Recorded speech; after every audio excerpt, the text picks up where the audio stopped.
আসসালামু আলাইকুম রহমতুল্লাহ বরকাত। রমাদান মোবারক ভিউয়ার্স, আশা করি ভালো আছো সব। আজকে আপনার লগে শেয়ার করবো, বহুত দিন পরে বাড়িতে আইছি। আর দেশও দেখুন মতলব ছাদের উপরে কীরকম ক্ষেত করা হয়েছে। এই আমাদের ছাদের উপরে ক্ষেত করা হয়েছে।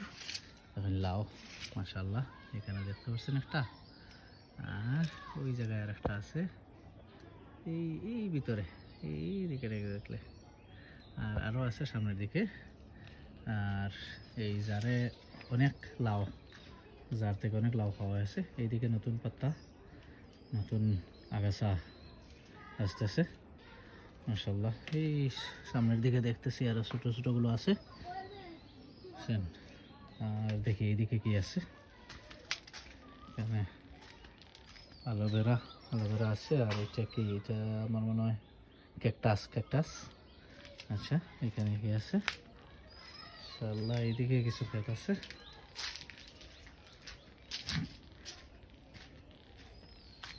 আচ্ছা, এইদিকে এই ধনিয়া পাতা,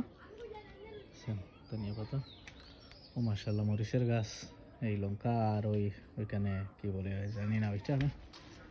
এইখানে দেখেন লঙ্কার গাছ আছে মাশাআল্লাহ। ছাদের উপরের ক্ষেত, বাপরে, এইখানে আছে মাশাআল্লাহ। এই নতুন আসতেছে আর মাশাআল্লাহ। এদিকে আমার ঘরের পাশে এই তো নদী, এই সামনে দেখেন, এই নদীর পাশে আমাদের ঘরের সামনে পুষ্করণী, আমার ঘরের সামনে। ছাদের উপরে আছি। দেশের বাড়ি অনেক, দেখেন গাছগাছালি অনেক। উফ, কি ভালো লাগছে। ঠিক আছে ভিউয়ার্স, ইনশাআল্লাহ দেখা হবে নেক্সট ভিডিওতে। ভালো থাকেন, সুস্থ থাকেন, আল্লাহ হাফিজ।